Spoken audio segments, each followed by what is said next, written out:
बिस्मिल्लाहिर्रहमानिर्रहीम। प्रैक्टिकल का लेक्चर है, फर्स्ट ईयर केमिस्ट्री प्रैक्टिकल है, जिसमें हम ये पढ़ने जा रहे हैं।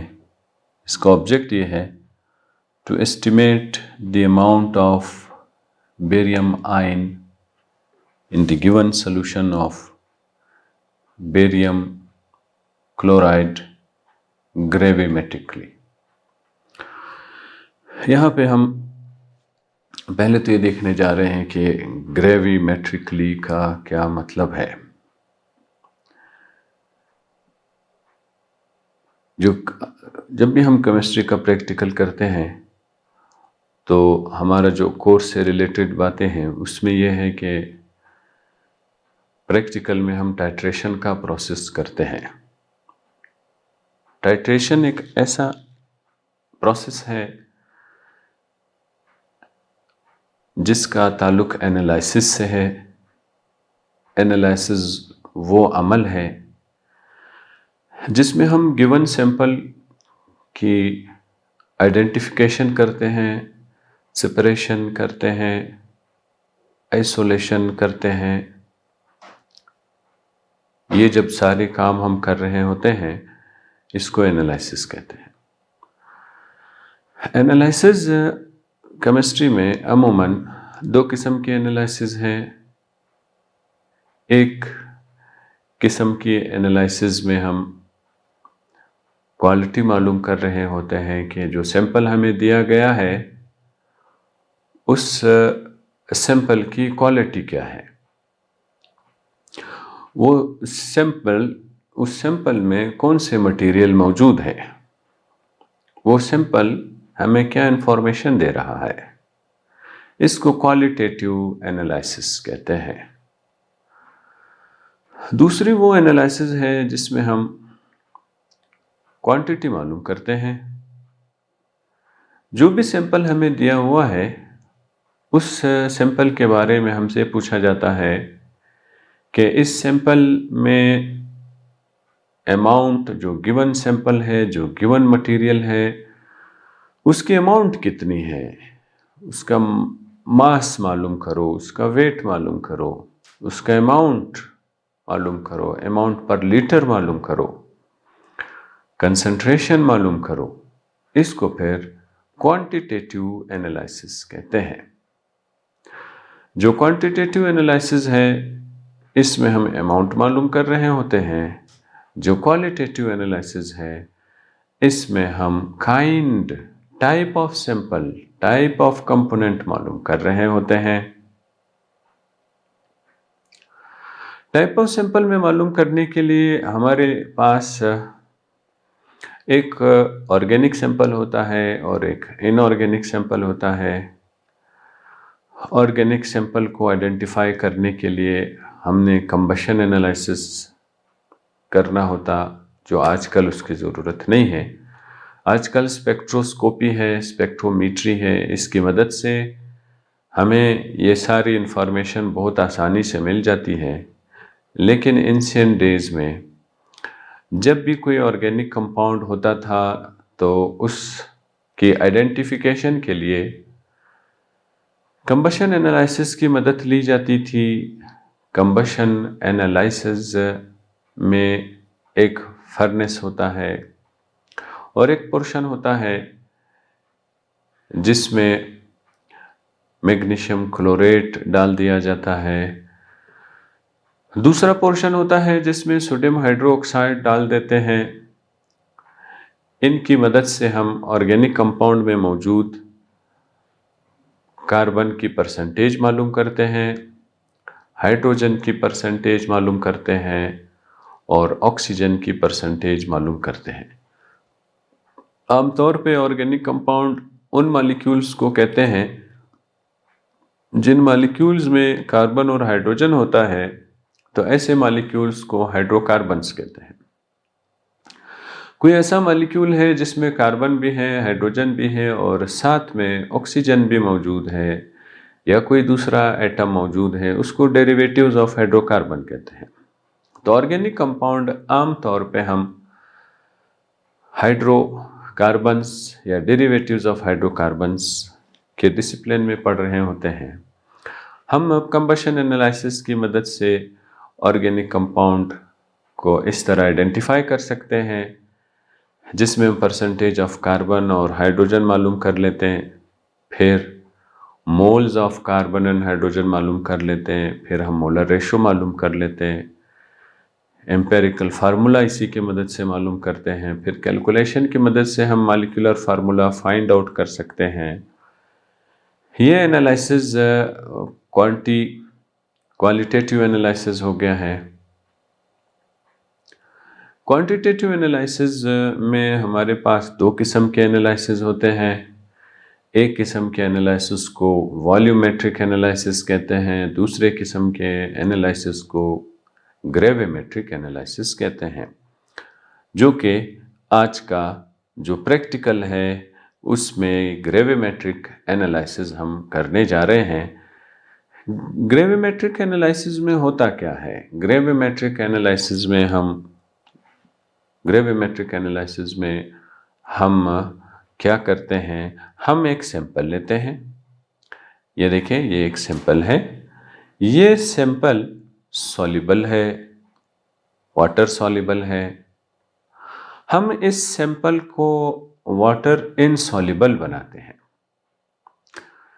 ऐसा सैंपल जो कि वाटर सॉल्युबल है, इस वाटर सॉल्युबल के सैंपल को हम इनसॉल्युबल बनाते हैं।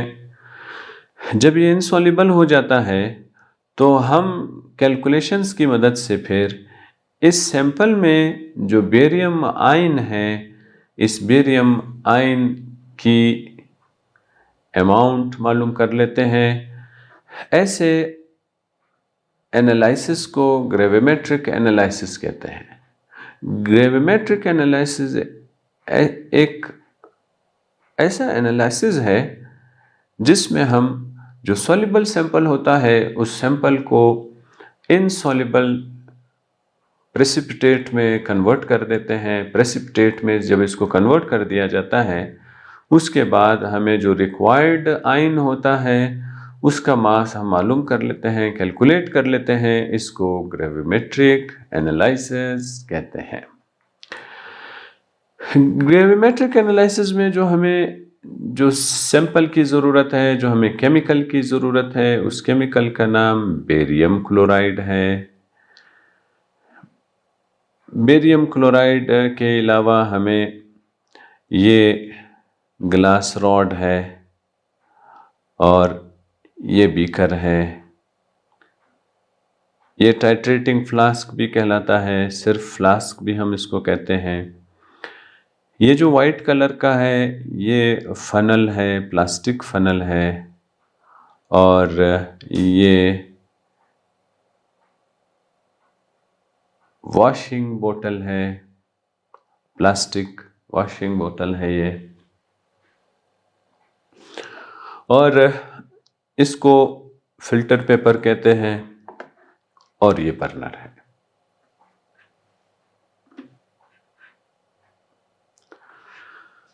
प्रोसीजर क्या है, करना क्या होता है? हमने सबसे पहले जो बेरियम क्लोराइड का सॉल्यूशन दिया हुआ है, हम इस सॉल्यूशन को फ्लास्क में लेते हैं, जो फ्लास्क में है। फिर हम उस सॉल्यूशन में से 20 ml पिपिट्स की मदद से, पिपिट के मदद से हम बीकर में डाल देते हैं। इसको पिपिट कहते हैं। ये पिपिट है, सैंपल इसमें पड़ा हुआ है। हमने यहाँ से 20 ml लेना है और 20 ml इस पिपिट की मदद से लेते हैं और हम इस फ्लास्क में डाल देते हैं। उसके बाद हम 5 ml HCl ऐड करते हैं और उसको 150 ml तक डाइल्यूट करते हैं। डिस्टिल वाटर की मदद से इसको डाइल्यूट किया जाता है। फिर जो सोल्यूशन हमारे पास मौजूद है, जो सोल्यूशन हमें बना है, जो मिला है, उस सोल्यूशन को हम गर्म करते हैं, बॉयल करते हैं। इस गर्म सोल्यूशन में फिर सल्फ्यूरिक एसिड डाल देते हैं। सल्फ्यूरिक एसिड को हमने ड्रॉप बाय ड्रॉप डालना है और मुसलसल हमने स्थिर करते रहना है, यहाँ तक कि जो सैंपल हमें दिया गया था, जो सॉल्युबल फॉर्म में था, वो इनसॉल्युबल प्रेसिपिटेशन की शक्ल में हमें मिल जाए। फिर जो सैंपल मौजूद है, जो सॉल्यूशन है, उसमें जो प्रेसिपिटेट मौजूद है, इसको हम गर्म करते हैं। गर्म 5 मिनट तक इसको गर्म करते हैं। फिर जो प्रेसिपिटेट बन गए उसको 1 घंटे के लिए छोड़ देते हैं ताकि वो प्रेसिपिटेट सेटल डाउन हो जाए। फिर जब ये सॉल्यूशन ठंडा भी हो गया और अच्छी तरह प्रेसिपिटेट सेटल डाउन भी हो गए, फिर हम इसको वॉटमैन्स फिल्टर पेपर की मदद से इसको हम फिल्टर कर लेते हैं। फिल्टर करने के बाद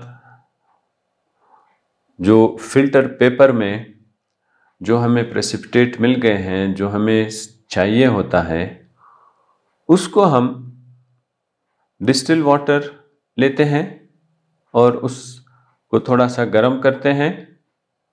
गर्म करने के बाद डिस्टिल वाटर की मदद से उसको अच्छी तरह वॉश कर देते हैं। फिर जो बीकर में, ग्लास रॉड में अगर कोई पार्टिकल्स अटैच है उसको रिमूव कर देते हैं। फिर फाइनली प्रेसिपिटेट्स को हम अच्छी तरह एक बार फिर वॉश कर देते हैं। फिर इनको ड्राई फिल्टर पेपर में फोल्ड करके रख देते हैं और क्रूसिबल में रखने के बाद, क्रूसिबल का भी वज़न पहले से ही हम कर चुके होते हैं और इस तरह फिल्टर पेपर का भी हमारे पास वज़न पहले से ही मौजूद होता है। इन सारे चीज़ों के मास को हम पहले से ही मालूम कर लेते हैं। पहले से ही इनका वज़न मालूम करने के बाद हम इसको नोट कर लेते हैं। फिल्टर पेपर को, जिसमें प्रेसिपिटेट भी मौजूद है, जो लो फ्लेम के मदद से हम आहिस्ता आहिस्ता इसको इलेक्ट्रिक बर्नर में ट्रांसफ़र कर रहे होते हैं। क्रूसिबल जो हमारे पास मौजूद है, जिसमें सैंपल मौजूद है, जिसमें प्रेसिपिटेट्स मौजूद है, इसको ट्रांसफ़र कर दिया जाता है। डेसिकेटर में डाल देते हैं। डेसिकेटर में डालने के बाद इसको ठंडा कर देते हैं।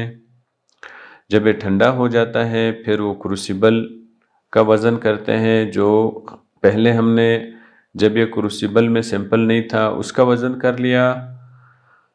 अब जब इसके अंदर सैंपल आ जाता है तो उस क्रूसिबल का फिर वज़न कर लेते हैं, गरम करते हैं, फिर ठंडा कर देते हैं, फिर वज़न करते हैं। जब ये काम हम 3 से 4 मरतबा जब बार बार करते हैं तो इस तरह से हमें वैल्यू मिल जाती है।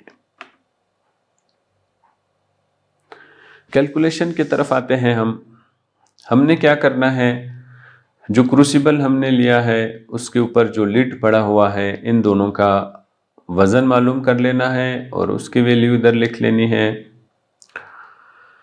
फिर हमने जो क्रूसिबल लिया है, जो क्रूसिबल है उसमें लिड भी मौजूद है। अब हमने उसमें बेरियम सल्फेट जो सैंपल हमें मिला है वो डाल दिया। वो डालने के बाद फिर हमने इसका वज़न कर लिया। अब हम मास ऑफ बेरियम सल्फेट मालूम करना चाहते हैं, तो ये जो बी है, जो इसका मास आया है, इस वज़न को, और ये जब सैंपल नहीं था, इसके क्रूसिबल के वज़न को जब हम माइनस कर देते हैं तो माइनस करने की वजह से हमें वैल्यू मिल जाती है। बेरियम सल्फेट का जो मोलर मास है वो है 233.36। ये बेरियम सल्फेट का मोलर मास है। बेरियम सल्फेट के मोलर मास में 137.36 ग्राम बेरियम होता है। अब हम मास ऑफ बेरियम ढूंढना चाह रहे हैं। कहाँ से? हम ये जो वैल्यू हमें मिली है, बेरियम सल्फेट की वैल्यू जो मिली है, ये हम यहाँ से मास ऑफ बेरियम मालूम कर लेते हैं। मास ऑफ बेरियम जब हम मालूम कर लेते हैं, उसकी जो भी वैल्यू आ गई है वो हमारे प्रैक्टिकल का जवाब होता है।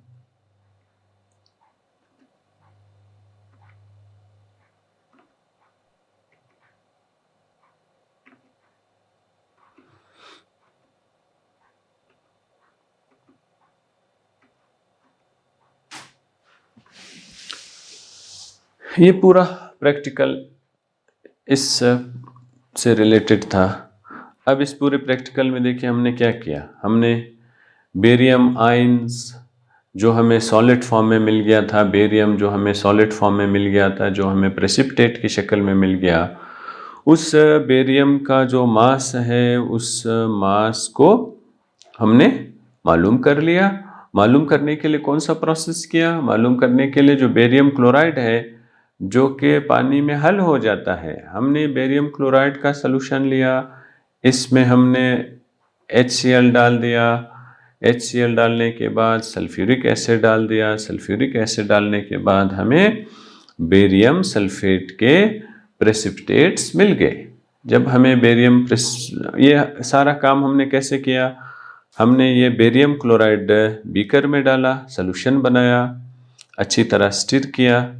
फिर ये पिपेट की मदद से ये जो बीकर है, बीकर में से सलूशन लिया और हमने इसको फ्लास्क में डाल दिया। फ्लास्क में डालने के बाद फिर हमने इसमें HCl भी डाल दिया। फिर हमने सल्फ्यूरिक एसिड भी डाल दिया और आहिस्ता आहिस्ता इसको गर्म भी करते रहे साथ साथ, ताकि इसके अंदर अच्छी तरह बेरियम सल्फेट के प्रेसिपिटेट्स मिल जाए। जब हमें बेरियम सल्फेट के प्रेसिपिटेट्स मिल गए हैं, इनके मिल जाने की वजह से, बेरियम सल्फेट के प्रेसिपिटेट मिल जाने की वजह से हम फिर क्या करते हैं, इनको जो है क्रूसिबल में ट्रांसफ़र कर देते हैं। इनको पहले फ़िल्टर कर लेते हैं। जब ये फ़िल्टर हो जाता है, फ़िल्टर के होने के बाद फिर इसको, ये डाइसेक्टर है, ये खुश्क कर देता है चीज़ों को। ये जो है हमारे पास ये वज़न करने के लिए है और ये ओवन है, इसमें हम ड्राई करते हैं। और ये फ़िल्टर पेपर हो गया और ये बर्नर हो गया। ये सारे वो ऑपरेटर्स हैं जो हम इस प्रैक्टिकल में यूज़ कर रहे होते हैं। इसमें हमने सबसे पहले बेरियम क्लोराइड लेना है, इसका सलूशन लेना है, फ्लास्क में डाल देना है। फ्लास्क में डालने के बाद फिर हमने सलूशन को पिपेट की मदद से उठाना है और फिर इसको ट्रांसफ़र कर देना है बीकर में। उस बीकर में हमने HCl डालना है, फिर थोड़ा सा डिस्टिल वाटर डाल के इसको डाइल्यूट कर देना है। फिर हमने उस सलूशन को गर्म करना है ताकि बॉयल भी हो जाए। उसके बाद सल्फ्यूरिक एसिड इसमें हमने ऐड करना है ड्रॉप बाय ड्रॉप, ताकि प्रेसिपिटेशन का प्रोसेस मुकम्मल हो जाए। फिर हमने ये जो प्रेसिपिटेट हमें मिले हैं, इसको भी हमने गर्म करना है। गर्म करने के बाद फिर इसको प्रेसिपिटेट में तब्दील होने के लिए छोड़ देना है। ये जो सलूशन है, इस सलूशन को अब हमने फ़िल्टर कर लेना है। फ़िल्टर करने के बाद हमने इसको वॉश करना है। डिस्टिल वाटर की मदद से हमने वॉश करना है। जब डिस्टिल वाटर की मदद से वॉश करते हैं और फिर हमें जो प्रेसिपिटेट मिले हैं, अब ये वॉश्ड प्रेसिपिटेट हमें मिले हैं, हम क्या करते हैं, जो फ़िल्टर पेपर हमारे पास मौजूद है उसको ड्राई कर लेते हैं। कहाँ ड्राई करते हैं? ओवन में ड्राई करते हैं। फिर हम ये पूरे का पूरा उठाते हैं, इसको क्रूसिबल में डाल देते हैं। क्रूसिबल का वज़न हमने पहले से ही किया होता है और जो लिड है इसके ऊपर जो लिड पड़ा होता है उसका भी वज़न हमने पहले से ही किया होता है। फिर हम फिल्टर पेपर लेते हैं। इस फिल्टर पेपर को हम फिर इलेक्ट्रिक बर्नर में ट्रांसफ़र कर देते हैं, क्रूसिबल को डाइसेक्टर में डाल देते हैं और ठंडा कर देते हैं। जब ये अच्छी तरह ठंडा हो जाता है तो क्रूसिबल का फिर विद सैंपल वज़न कर लेते हैं, गर्म करते हैं, ठंडा करते हैं। इस तरह हमें वैल्यूज़ मिल जाते हैं। सबसे पहला काम क्या है? क्रूसिबल का मास मालूम करना है। लिड का भी साथ में मास होता है। दूसरे नंबर पे हमने क्रूसिबल का मास, लिड का मास और बेरियम सल्फेट का मास सबको मिला के मालूम करना है। बेरियम सल्फेट का जो मास मालूम करना चाहते हैं तो हम बेरियम सल्फेट के लिड और क्रूसिबल के मास को B कंसीडर कर रहे हैं और विदाउट बेरियम सल्फेट के मास को A कंसीडर कर रहे हैं। इन दोनों वैल्यूज़ को जब हम माइनस कर देते हैं तो हमें मास ऑफ बेरियम सल्फेट मिल जाता है। इसी तरह जो बेरियम सल्फेट का मोलर मास है, पीरियोडिक टेबल में से वैल्यूज़ देखनी है। बेरियम की वैल्यू देखनी है, सल्फेट में सल्फर की वैल्यू देखनी है, ऑक्सीजन की वैल्यू देखनी है और 4 टाइम्स ये वैल्यू होती है। इन सारी वैल्यूज़ को कैलकुलेट करने के बाद हमारे पास 233.36 इसका मोलर मास बन जाता है। इस मोलर मास में से जो बेरियम का मास है वो 137 है। ये वैल्यूज़ हमारे पास आ जाती हैं। अब हम मास ऑफ बेरियम मालूम करना चाहते हैं बेरियम सल्फेट में से। वो हम आसानी से क्या करते हैं, वो हमें मास ऑफ बेरियम सल्फेट, ये देखें, ये हमें यहाँ पे जो बेरियम सल्फेट का जो मास आया है, अब हम इसका मास मालूम करना चाहते हैं बेरियम सल्फेट में से। ये जब हम मालूम कर लेते हैं तो हमारे पास बेरियम का मास मालूम करना ही हमारा प्रैक्टिकल है। तो ये प्रैक्टिकल इस तरह ये ख़त्म हो जाता है और हम यहाँ अपनी वैल्यूज़ लिख लेते हैं। तो ये बेरियम के एस्टिमेट करने का ये मेथड है।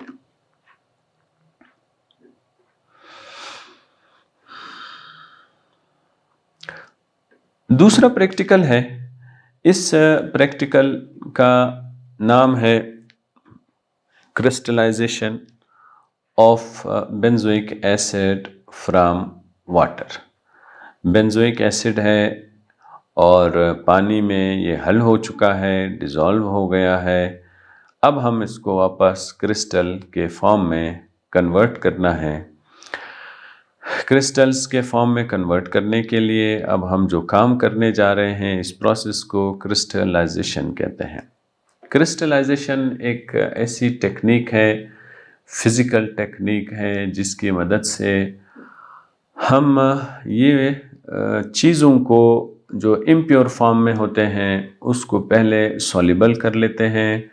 सॉल्युबल करने के लिए हमें एक सूटेबल सॉल्वेंट की ज़रूरत पड़ती है। एक सूटेबल सॉल्वेंट के बाद जब ये हल हो जाते हैं, डिज़ोल्व हो जाते हैं, डिज़ोल्व हो जाने के बाद फिर हम इसको दोबारा प्रेसिपिटेट्स के शक्ल में कन्वर्ट करते हैं, सॉलिड फॉर्म में कन्वर्ट करते हैं।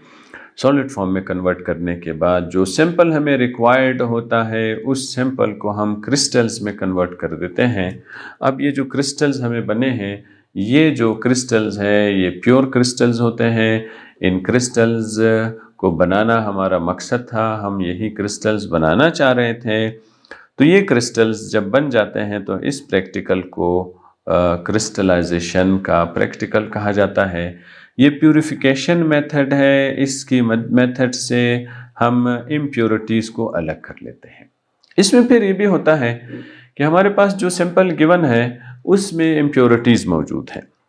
अब इसमें एक कंडीशन ये होनी चाहिए, जो सैंपल है वो सैंपल एक जिस सॉल्वेंट में डिज़ोल्व हो रहा है उस सैंपल में जो इम्प्योरिटीज़ है उन इम्प्योरिटीज़ का फिर उसी सॉल्वेंट में डिज़ोल्व नहीं होना चाहिए। ये सबसे पहली कंडीशन है।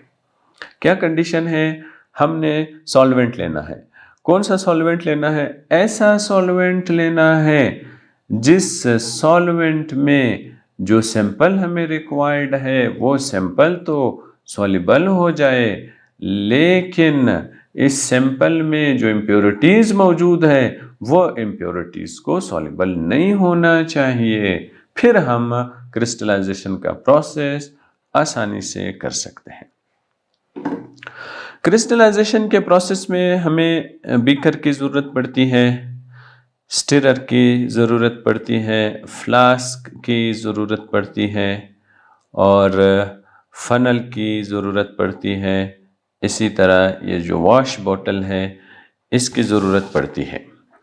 साथ में हमारे पास बर्नर भी है, ये चाइना डिश भी है और इसमें हमने ये जो फनल लगाया हुआ है और यहाँ इस फनल में हमने फिर यहाँ कॉटन लगा देते हैं। तो इसकी मदद से हमारे जो ज़रूरत होती है, हमारी जो चीज़ें हमें जो ज़रूरत होती हैं वो चीज़ें यहाँ कंप्लीट हो जाती हैं। प्रैक्टिकल का ऑब्जेक्ट क्या है? प्रैक्टिकल का ऑब्जेक्ट है crystallise benzoic acid from water. पानी में बेंजोइक एसिड को डिसॉल्व कर दिया है। पानी में बेंजोइक एसिड को डिसॉल्व करने की वजह से ये जो है सॉल्युबल हो गया। अब हम ये चाह रहे हैं कि जो बेंजोइक एसिड डिसॉल्व हो चुका है, जो हल हो चुका है, ये जो बेंजोइक एसिड है ये जो हल हो चुका है, डिसॉल्व हो चुका है, इसको हम क्रिस्टल्स के शक्ल में वापस कन्वर्ट करना चाह रहे हैं। प्रोसीजर इसमें यह है कि हमने जो इम्प्योर बेंजोइक एसिड है, ये जो इम्प्योर बेंजोइक एसिड है, इस इम्प्योर बेंजोइक एसिड को हम पानी में डाल देते हैं। पानी में डालने के बाद इसको गर्म करते हैं, इतना गर्म करते हैं कि ये बॉइलिंग पॉइंट के करीब करीब पहुंच जाता है। इसमें जो इम्प्योरिटीज़ होती हैं, वो जो इम्प्योरिटीज़ है वो डिज़ोल्व नहीं होती हैं, क्योंकि हमने जो सॉल्वेंट यूज़ करना है वो ऐसा सॉल्वेंट होना चाहिए जिसमें बेंजोइक एसिड तो डिज़ोल्व हो रहा है लेकिन इसके जो सैंपल्स है वो डिज़ोल्व नहीं, उसके अंदर जो इम्प्योरिटीज़ है वो डिज़ोल्व नहीं हो रहे हैं। तो ऐसा सॉल्वेंट हमारे पास होना ज़रूरी है। फिर हमें जो सॉल्वेंट मिला है उस सॉल्वेंट को हम जो अच्छी तरह गर्म कर लेते हैं। अच्छी तरह गर्म करने के बाद फिर फिल्टर पेपर की मदद से जो इनसॉल्युबल पार्टिकल्स है उसको हम अलग कर लेते हैं। फिर जो सॉल्युबल सॉल्यूशन है, जो फिल्ट्रेट है, उस फिल्ट्रेट को हम फिल्टर पेपर की मदद से उसको अलग कर लिया है। अब फिल्टर पेपर में हमारे पास जो मौजूद है वो इम्प्योरिटीज़ मौजूद है। तो फिल्टर पेपर में जो चीज़ें रेजिड्यू जो बच गया है वो हमारे काम की चीज़ नहीं है। हमारे जो काम की चीज़ है वो है सॉल्यूशन जो कि फिल्टर आउट हो गया है, जो कि फिल्ट्रेट के शक्ल में हमारे पास बीकर में आ गया है। ये हमारे काम की चीज़ है। तो अब हमने क्या करना है, जो हमें मिला है ये जो बेंजोइक एसिड जो फिल्ट्रेट के शक्ल में हमें जो मिला है, उस फिल्ट्रेट के शक्ल में जो है हमने इसको गर्म करना है। जब हम इसको गर्म करते हैं, गर्म करने की वजह से अब वो गर्म करने का जो प्रोसेस है वो बिल्कुल आहिस्ता आहिस्ता होना चाहिए। जब हम स्लोली इस प्रोसेस को कर रहे होते हैं, आहिस्ता आहिस्ता गर्म कर रहे होते हैं, आहिस्ता आहिस्ता गर्म करने की वजह से फिर क्रिस्टल्स बनना शुरू हो जाते हैं। जब हम वाटर वेपर्स को अच्छी तरह इवेपोरेट करा देते हैं, ये स्लो प्रोसेस के ज़रिए से हो रहा होता है। ये जब अच्छी तरह हम इनको इवेपोरेट करा लेते हैं तो वेपर्स निकल गए। वेपर्स के निकल जाने की वजह से जो बेंजोइक एसिड है, बेंजोइक एसिड बच गया है। इस बेंजोइक एसिड के बच जाने की वजह से हम वो आहिस्ता आहिस्ता इसको फिर ठंडा कर देते हैं। ठंडा करने के लिए हमने रैपिड कूलिंग नहीं करनी है। रैपिड कूलिंग हमारे किसी काम की नहीं है। हमें जो क्रिस्टल्स मिल रहे हैं वो क्रिस्टल्स अच्छे क्रिस्टल्स नहीं होते हैं। अगर हम रैपिड कूलिंग कर रहे हैं तो फिर ये क्रिस्टल्स अच्छे क्रिस्टल्स नहीं होते हैं। इसलिए हमने इस प्रोसेस को आहिस्ता आहिस्ता करना होता है। इसकी मदद से हम आसानी से बेंजोइक एसिड को बना लेते हैं।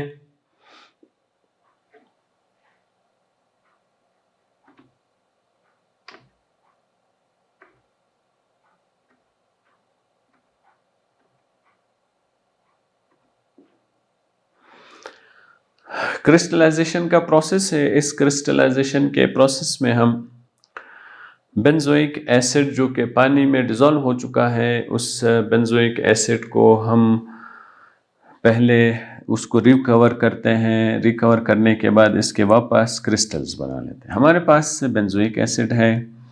ये जो बेंजोइक एसिड है इसके अंदर इम्प्योरिटीज़ मौजूद है। हम ये चाह रहे हैं कि ये जो इम्प्योरिटीज़ है जो बेंजोइक एसिड में मौजूद है, ये इन इम्प्योरिटीज़ को हम सेपरेट करें। इसके लिए हम जो सेपरेशन टेक्निक यूज़ करना चाह रहे हैं, उस टेक्निक को क्रिस्टलाइजेशन टेक्निक कहते हैं। ये फिजिकल टेक्निक है, क्रिस्टलाइजेशन का प्रोसेस है।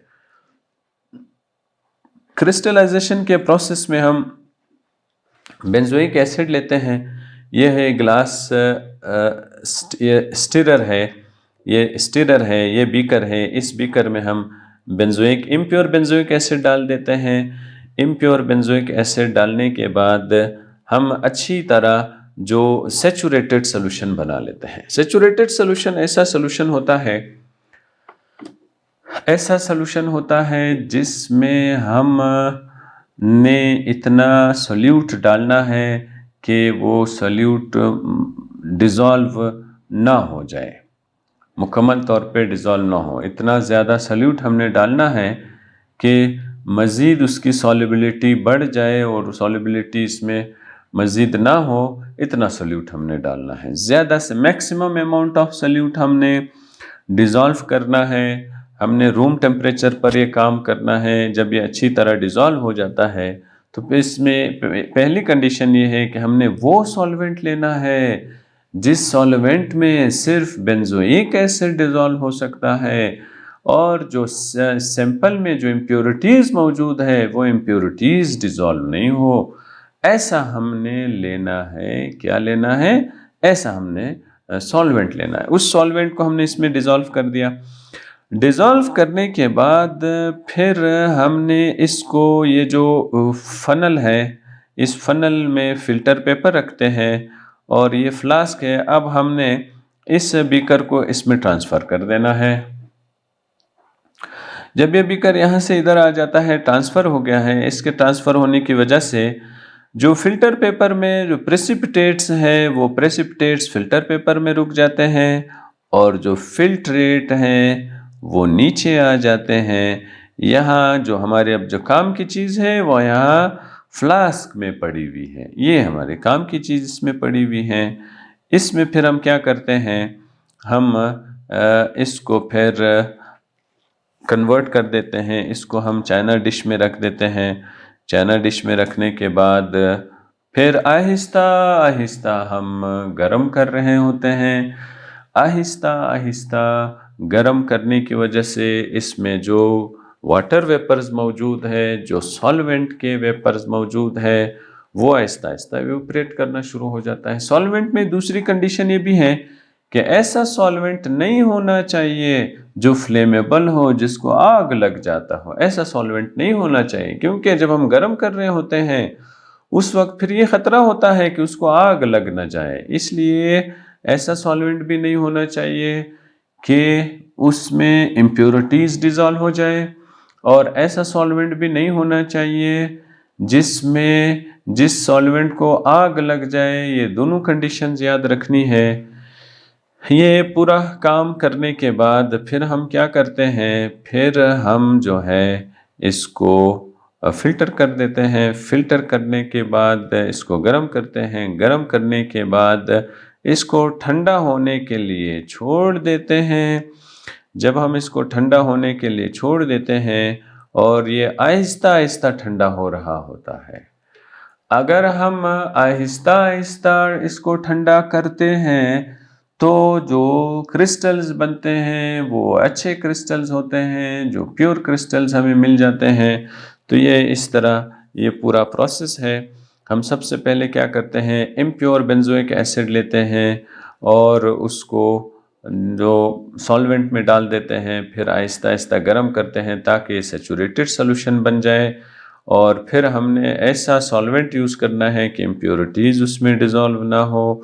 उसके बाद फिर हमने फिल्ट्रेशन का प्रोसेस करना है, इसको फ़िल्टर आउट करना है। फ़िल्टर आउट करने के बाद फिर हमने इसको जो है इसको फिर फ़िल्टर आउट कर दिया। फ़िल्टर आउट करने के बाद फ़िल्ट्रेट हमें मिल गया है, जो फ़िल्ट्रेट को हमने चाइना डिश में कन्वर्ट कर देना है।